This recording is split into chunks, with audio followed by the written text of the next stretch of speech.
রিজিকের মালিক আল্লাহ, ভালো কাজের হোটেল উসিলা মাত্র।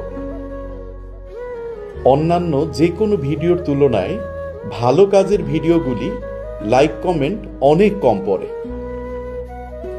ভালো কাজের হোটেলের এই মানবিক কার্যক্রম যদি আপনার হৃদয়ে ন্যূনতম নাড়া দেয়, তাহলে ভিডিওটি শেয়ার করুন।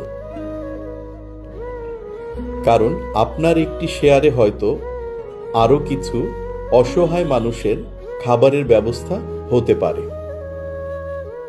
আরেকটি বিষয় আমরা সবাইকেই বলি, আসুন প্রতিদিন অন্তত একটি করে হলেও ভালো কাজ করি। আমাদের প্রতিদিনের একটি ভালো কাজের যোগফল একটা সময় আমাদের জীবনটাকে পাল্টে দিবে। সবাই ভালো থাকবেন, যে কোনো ভালো কাজের সাথে থাকবেন। ধন্যবাদ সবাইকে।